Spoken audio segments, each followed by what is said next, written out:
Hoy amanecimos a 3 grados en la ciudad de Buenos Aires, pero como un sol espectacular. Tan espectacular que me pega de frente y casi que no me deja ver. Hay un axioma en el béisbol que a mí me encanta, que es que ningún equipo es tan bueno como cuando está ganando y ninguno es tan malo como cuando está perdiendo.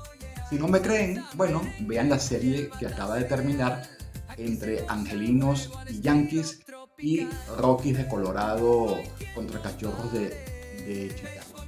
Los perdedores jugaron muy bien, los juegos tuvieron resultados pequeñitos, pero los grandes terminaron imponiéndose. Y la ley de Murphy acompañó a los perdedores, es decir, a Colorado y a los Angelinos de Los Ángeles. Terminaron perdiendo por nadita, pero perdieron. Los Angelinos no son el peor último, como lo dije antes, porque los Atléticos les ha ido bastante mal, pero los Rockies de Colorado están en una temporada extremadamente mala, apuntando a batir el récord de derrotas en este año. Está por encima la proyección de los 130 juegos perdidos. Quiero comenzar con precisamente esos temas. ¿Quiénes son hasta ahora a cumplirse un tercio de la temporada, ya que todos los equipos tienen al menos 54 juegos jugados? ¿Quiénes son los ganadores y quiénes son los perdedores? ¿Quiénes son los que apuntan a 100 victorias? Hasta ahora, los Phillies de Filadelfia tienen una temporada espectacular y arrolladora, que estuvieran desprendidos de no ser por los Mets de Nueva York, que los están acechando todavía, aunque los desplazaron hace poco, ¿no? Los Mets tenían el primer lugar, ya los Phillies tomaron esa posición y creo que llegaron para quedarse. No creo que los Mets retomen ese primer lugar. Los otros son los Tigres de Detroit. Un ritmo arrollador, impresionante, sin grandes estrellas, excepto su pitcher Hual, quien los está liderando. A la ofensiva, si no es uno es otro, si no es Torkelson, es Carpenter, si no es Javi Baez o Riley Green. Si yo buscara un más valioso, lo buscara en ese equipo precisamente. Los Yankees de Nueva York están acelerando el paso de la mano de Aaron Judge y de Fried. ¿Podrá Judge batear 400 puntos? Yo decía que sí, pero es difícil, es muy difícil. Hay que hacer definitivamente un superdotado. Él lo es y aún así le va a costar. Más Fried podrá llegar a 20 juegos, eso está por verse. Tiene una efectividad sobrehumana no vista. La efectividad de Fried 1.29. Eso no es sostenible en el tiempo, pero veremos. Las 20 victorias sí son posibles. El otro equipo que está apuntando victorias, o los otros equipos que están apuntando, son los Cachorros de Chicago, que se han convertido en la ofensiva 1-2 en lo que va de año. Los Dodgers de Los Ángeles no se podía esperar menos. Yo a estas alturas hubiera esperado que estuvieran desprendidos, sin embargo no es así. Están muy cerca de los Padres y los Gigantes aún. Y los Mets de Nueva York aún tienen esas expectativas de llegar a 100 victorias. Y hay algo aquí interesante. A los Yankees de Nueva York, y para meter el dedo en la llaga, a los Yankees de Nueva York no le ha hecho falta Soto. Y el éxito de los Mets no ha tenido nada que ver con la buena temporada de Soto, pues es pero muy mala. Solo quería decir eso allí. A los equipos que les ha ido en cambio muy mal y apuntan a más de 100 victorias, 100 derrotas. Los Medias Blancas de Chicago, los Colorado Rockies, que van en camino a perder más de 130, los Orioles de Baltimore, que yo diría que es la gran decepción de la temporada. Los Piratas de Pittsburgh, sabía que iban a perder muchos juegos, yo lo daba para cuarto lugar, pero no sabía que iban a estar tan mal. Esos también apuntan a más de 100 derrotas. Los Atléticos, si se descuidan, también van a tener 100 derrotas y los Miami Marlins van también por ese camino. Hasta ahora, con nuestros pronósticos, vamos de 6-6. Claro, entre José y yo, hablamos del canal. Yo en la Liga Americana di 2 equipos para llegar en primer lugar. No todos lo daban. Uno son los Marineros de Seattle. Están ahí. Hoy los Astros están solo a medio juego. Seattle tiene lo suyo. Incorporó un pitcher muy importante como Kirby. Faltan otros 2 importantes como Gilbert por reincorporarse. Pero ese equipo tiene con qué.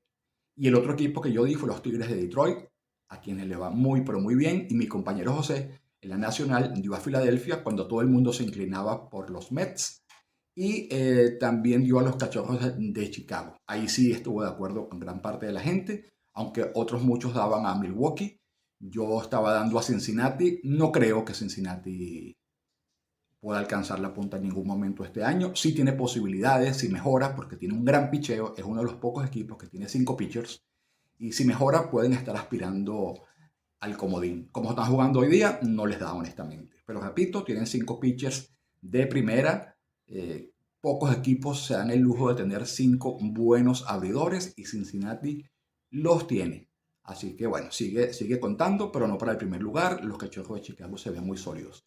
En los otros dos equipos estuvimos de acuerdo porque no podemos estar de otra manera. Los Dodgers de Los Ángeles y los Yankees de Nueva York. Pero vale decir que en el caso de los Yankees, todo el mundo decía que por la lesión de Smith y Hill no iban a poder. Nosotros lo dimos así aún en primer lugar y seguimos dándolo en primer lugar después que se lesionó Gary Cole, que todo el mundo decía, no, los Yankees sin Gary Cole no van a poder. Entonces, ahí estamos muy bien. Yo creo que los primeros lugares no van a cambiar en lo que resta del año. Lo que sí va a cambiar, obviamente, son las posiciones en el comodín. El otro donde no acerté fue en lo que se refiere a la división este de la Nacional.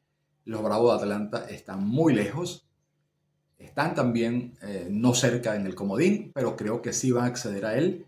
Vuelve Ronald Acuña, quien está para mí en el top 10 ofensivo de las grandes ligas. Creo que él solo no es suficiente, lo repito. Falta Alvis. Olson está un poco más caliente. Falta más de Osuna y de su tercera base. Entonces yo creo que los Bravos sí van a acceder, pero no van a alcanzar a los Phillies. No por falta de calidad de los Bravos, sino porque los Phillies están muy sólidos de la mano de los venezolanos Luzardo y Ranger Suárez. Esa dupla va a dar de qué hablar en lo que resta de la temporada.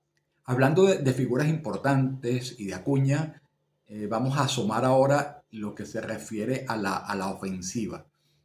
Yo particularmente no creo que corra en peligro ningún récord en particular, pero sí hay peloteros que van a hacer una extraordinaria campaña como ya nos tienen acostumbrados.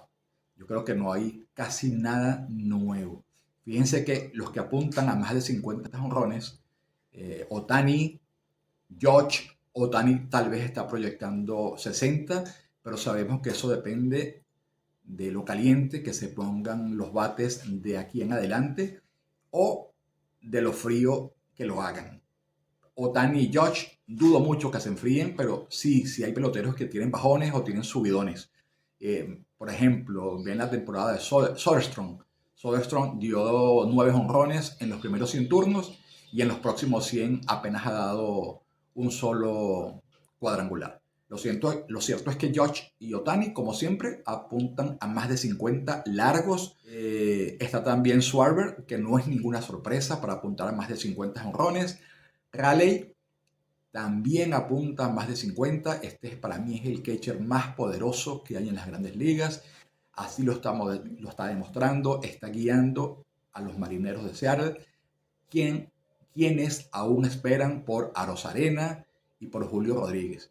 Si esos 3 peloteros se mantienen en un nivel alto, es muy difícil que los Marineros no ganen el campeonato, pues tienen un extraordinario picheo. Fíjense que el año pasado Brian Wood era su 5.º abridor, hoy prácticamente es el segundo, tal vez detrás de Luis Castillo, pero entonces imagínense cuando vuelvan Miller, cuando vuelva Logan Gilbert.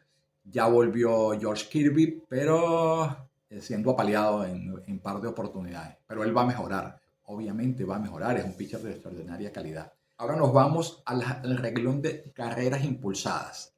Suzuki no apunta a más de 130, yo diría que apunta a 150. Vamos a ser conservadores.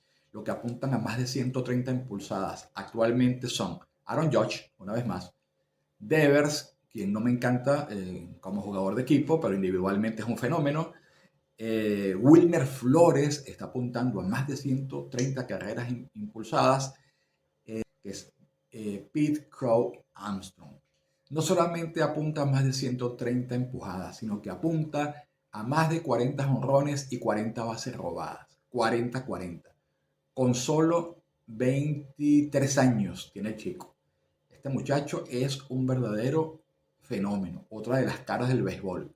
Otro que se está incorporando como cara del béisbol es James Wood, el jardinero de los Nacionales de Washington.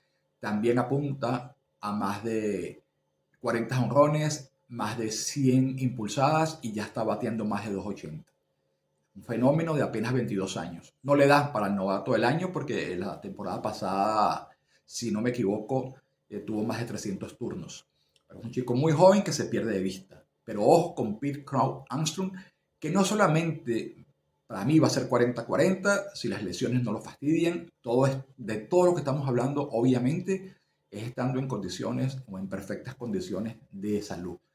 No solamente va a ser 40-40, sino que, ojo, así como dije que el más valioso de la americana habría que buscarlo en Detroit, si no estuviera Aaron Judge, obviamente.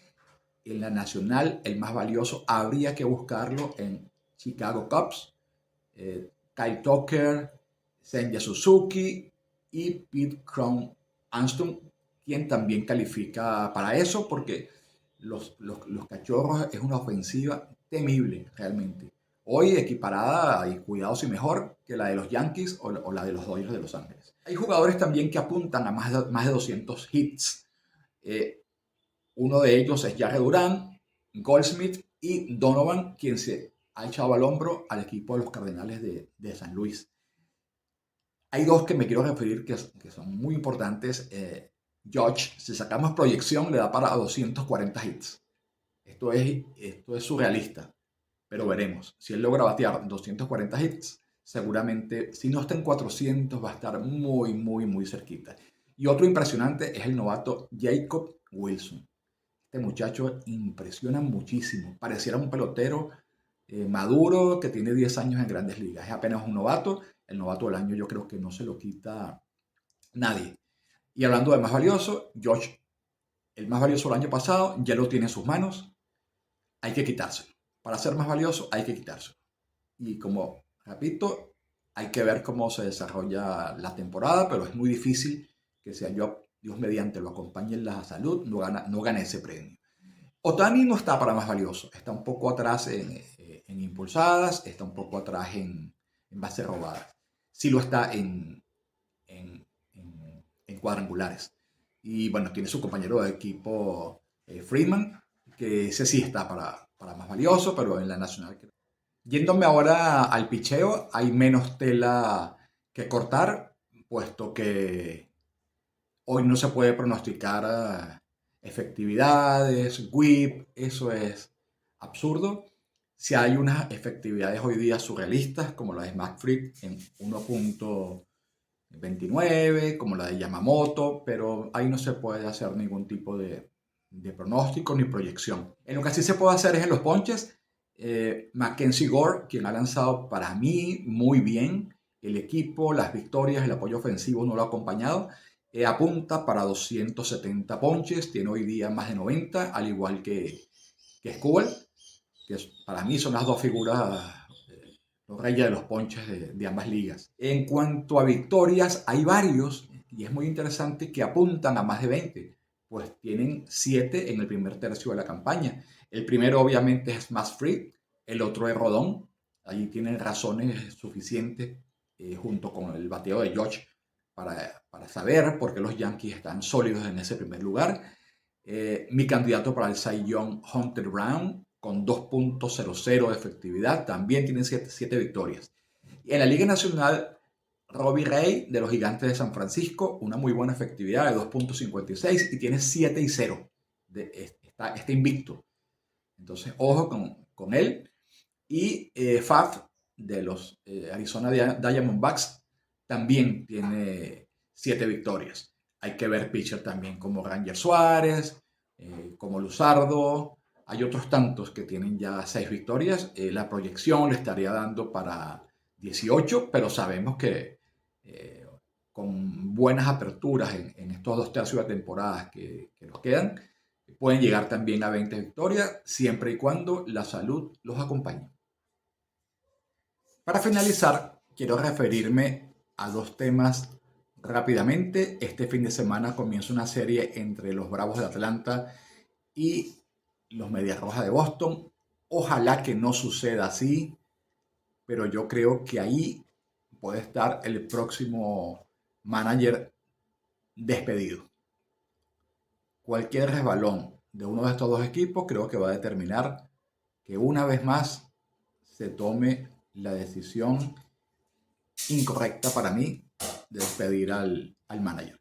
Por cierto, me hubiera gustado mucho ante la lesión de Bregman, como fanático del béisbol y una persona que simpatiza con los Medias Rojas de Boston, aunque no es mi equipo, me hubiera gustado ver a Devers decir, bueno, se lesionó Bregman, yo tomo el guante y juego tercera base hasta que él vuelva. Eso no sucedió, eso no va a suceder y por eso es que pongo en entredicho a este manager. Y al de los Bravos Atlanta, bueno, porque ya no tiene excusa. Vuelve Acuña, vuelve Strider, ahora sí, a ganar o, repito, ojalá que no suceda. En cuanto a las sorpresas positivas de lo que va de año, para mí, las que más me impactan, Jacob Wilson, me impacta mucho también el renacer de Bellinger, de Goldschmidt y de Trent Grisham, 3 figuras a la vez. Ese uniforme de rayas definitivamente, unos piensan que no, para mí sí pesa mucho. La otra sorpresa para mí se refiere al equipo, los Cardenales de San Luis. Honestamente, cuesta entender cuando ves a las figuras cómo están allí, cómo siguen luchando, cómo ganan juegos. Ahí sí yo lo atribuyo a una buena dirección de mármol. Fíjense que Nolan Arenado y Wilson Contreras, quienes deberían ser los pilares ofensivos del equipo, no están batiendo ni siquiera 250 o 260. Miren que Donovan, sí, Brendan Donovan, y eso que no están batiendo Burleson y Gorman, que para mí también son 2 muchachos de extremada calidad y están llamados a hacerlo mejor. Maxine Wynn sí está ya aportando, igual Nutberg. Es un equipo que increíblemente se les arregla para ganar todos los días y eso me ha sorprendido mucho. Dicho esto, nada más que agregar, me despido y hasta la próxima, que va a ser después del Juego de las Estrellas. Digo hasta la próxima en cuanto a este análisis. Después del Juego de las Estrellas ya tendremos más o menos un 60% de la temporada. Ya los equipos tendrán unos 95, 97 juegos realizados. El Juego de las Estrellas será el 15 de julio, lo que significa que de aquí a allá los equipos tendrán unos 40 juegos más. ¿Sí? Estamos hablando de 90 y tantos juegos. Bueno, hasta la próxima. Bendiciones a todos.